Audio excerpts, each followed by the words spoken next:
Hello, good evening. Trust academy के YouTube channel में आप सभी का स्वागत है। आज हमारा टॉपिक है केमिकल रिएक्शंस, रासायनिक अभिक्रियाएं। अब रासायनिक अभिक्रिया में क्या होता है, एक साइड होते हैं रिएक्टेंट्स और दूसरी तरफ होते हैं प्रोडक्ट। यानी एक तरफ अभिकारक जो अभिक्रिया में भाग लेते हैं और दूसरी तरफ जो अपन को अभिक्रिया होने के बाद जो उत्पाद मिलता है वो अपन को दूसरी साइड लिखा जाता है। ठीक है, तो एक तरफ रिएक्टेंट्स होते हैं। अब इसमें एक या दो से अधिक पदार्थ हो सकते हैं और इधर भी एक या दो से अधिक पदार्थ बन सकते हैं। इधर एक से दो तत्व, एक या दो एलिमेंट्स हो सकते हैं जो आपस में अभिक्रिया करके एक नया उत्पाद बनाएंगे। तो केमिकल रिएक्शन में दो चीजें होती है, रिएक्टेंट्स होते हैं और एक प्रोडक्ट होते हैं। ठीक है, तो अभिकारक और उत्पाद। तो आज हम केमिकल रिएक्शन जो रासायनिक अभिक्रिया होती है उनको बैलेंस करना सीखेंगे।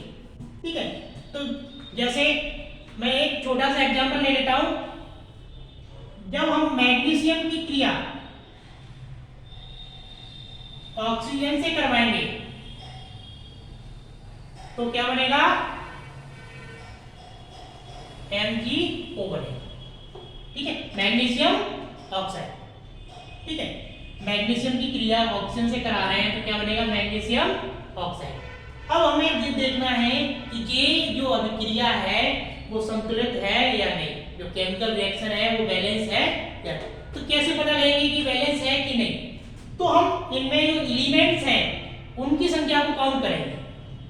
जैसे इधर Mg कितना है, 1 है, इधर भी कितना है, 1, लेकिन ऑक्सीजन यहाँ पर कितने हैं, 2 हैं और इधर इसमें ऑक्सीजन 1 है, तो ये बैलेंस नहीं है। अब इसको बैलेंस करने के लिए अपन एक टेबल बनाएंगे। इसमें एक टेबल बनाएंगे और इसमें 3 कॉलम होंगे। जो पहला कॉलम है उसमें एलिमेंट्स लिखे जाएंगे,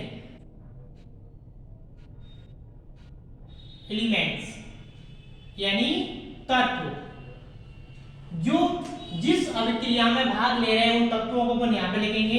दूसरे में लिखेंगे रिएक्टेंट्स, उनकी रिएक्टेंट्स में कितने संख्या है, और तीसरे उसमें लिखेंगे उत्पाद में उनकी कितनी संख्या है। तो देखो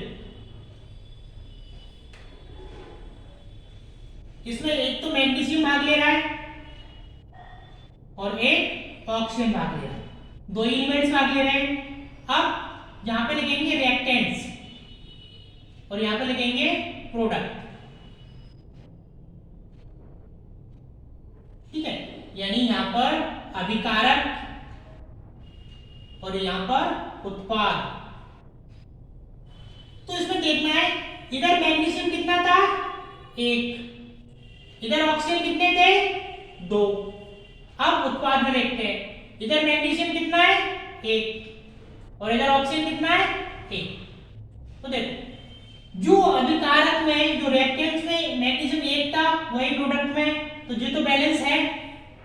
लेकिन जो ऑक्सीजन है वो अभिकारक में या रिएक्टेंट्स में 2 थे और उत्पाद में कितने हो गए, 1, यानी यहां पर डिफरेंस आ गया। तो अभी ये अभिक्रिया बैलेंस नहीं है, संतुलित नहीं है। अब इसी को हमें संतुलित करना है, तो कैसे करेंगे। सबसे पहले इधर ऑक्सीजन 2 है तो हमें इधर 2 बनाना होगा ऑक्सीजन को। तो ऑक्सीजन को 2 बनाएंगे तो हम यहाँ पर क्या लगा देंगे, 2। हम यहाँ पर 2 नहीं लगा सकते। ठीक है, यहाँ पर 2 नहीं लगाएंगे, हम सिर्फ आगे संख्या लगा सकते हैं। तो हम 2 यहाँ पर मैंने लगा दिया, तो ऑक्सीजन कितने हो गए, 2 हो गए। 1 से कितने हो गए ऑक्सीजन, अब 2 हो गए। लेकिन अब मैग्नीशियम भी तो 2 हो गए, तो 1 से ये कितने हो गए, 2। अब फिर से देखते हैं, मैग्नीशियम इधर 1 था और यहाँ पर कितने हो गया, 2 हो गए।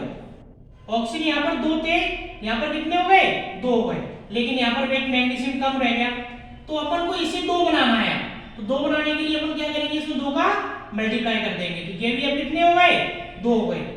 देखो इधर भी 2 है मैग्नीशियम, इधर भी 2 है, इधर ऑक्सीजन 2 है और इधर भी 2 है। तो अब ये पूरी जो रिएक्शन है केमिकल रिएक्शन वो संतुलित हो गई। जो रासायनिक अभिक्रिया है वो संतुलित हो चुकी है।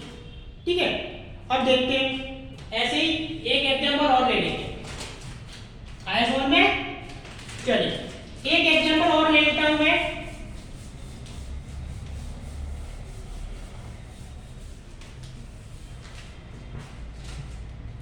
दूसरा एग्जांपल है अपना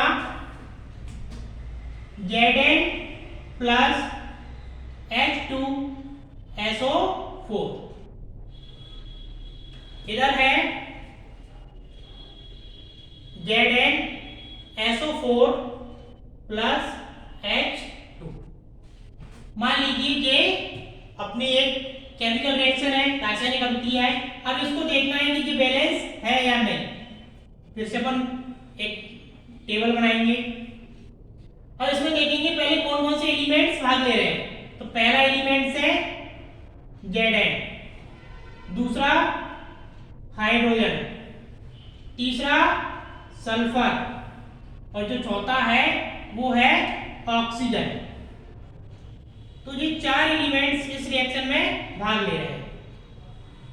अब यहां पर लिखेंगे अपन रिएक्टेंट्स और यहां पर लिखेंगे प्रोडक्ट।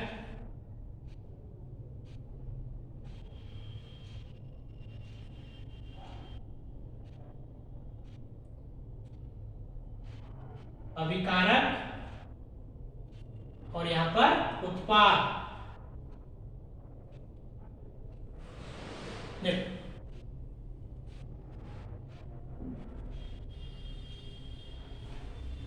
जिंक, अब पहले इधर के काउंट करते हैं। इधर जिंक कितना है?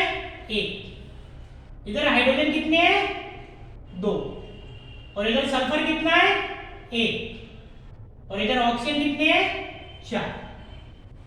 अब जो प्रोडक्ट है अपना उत्पाद है उस पे आते हैं। इधर Zn कितना है? 1। सल्फर कितना है? 1। ऑक्सीजन कितने हैं? 4। और हाइड्रोजन कितने हैं? 2। सॉरी, ऊपर नीचे लिख दिया। ठीक है, अब इधर देखते हैं उत्पाद में, प्रोडक्ट में। जिंक कितना है? 1।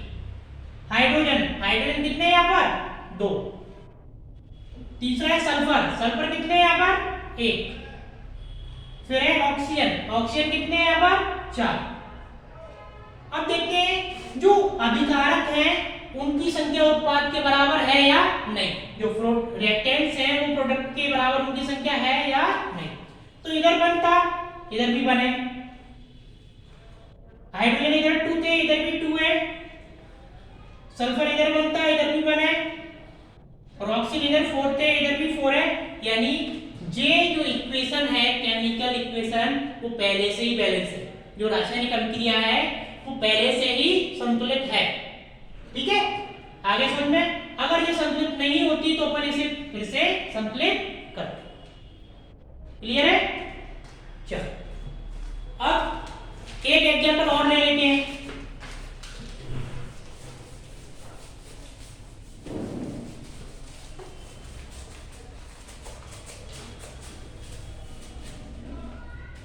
चलो एक एग्जांपल और ले लेते हैं। Fe plus H2O Fe3O4 plus H2। मान लीजिए ये एक केमिकल रिएक्शन है। अब इसको हमें देखना है कि ये संतुलित है या नहीं, बैलेंस्ड है या नहीं। फिर से एक टेबल बनाएंगे और इसमें लिखेंगे कौन कौन से एलिमेंट्स उपयोग हो रहे हैं। तो पहला Fe आयरन, दूसरा हाइड्रोजन और तीसरा ऑक्सीजन। और कोई है क्या? Fe, ऑक्सीजन, हाइड्रोजन, बस 3 एलिमेंट्स इसमें उपयोग हुए हैं। ठीक है, इधर रिएक्टेंट्स रहते हैं और यहां पर प्रोडक्ट रहता है। यानी यहां पर अभिकारक और यहां पर उत्पाद। चलिए पहले अभिकारक में काउंट करते हैं। Fe इधर कितना है? 1। हाइड्रोजन कितने हैं? 2। ऑक्सीजन कितना है? 1।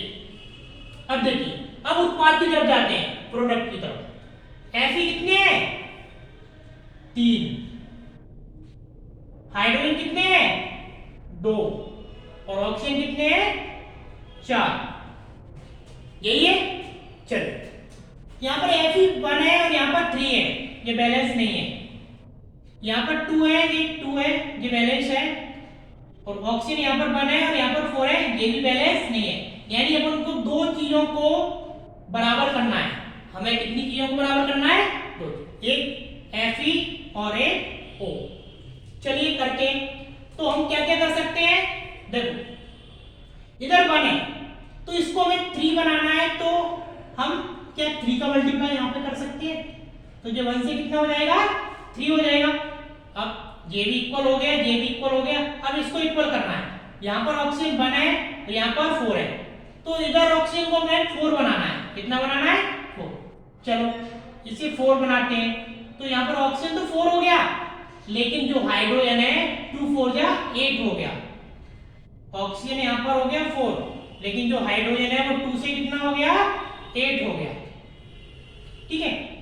अब ये दोनों इक्वल हो गए, ये दोनों इक्वल हो गए, लेकिन अब इनमें डिफरेंस आ गया। ये 8 है और ये 2 है, तो हमें प्रोडक्ट में जो हाइड्रोजन है उसको 8 बनाना पड़ेगा। तो 2 तो पहले से है ही, तो इसमें हम काय का मल्टीप्लाई कर देंगे 4 का, तो 4 2 जा 8।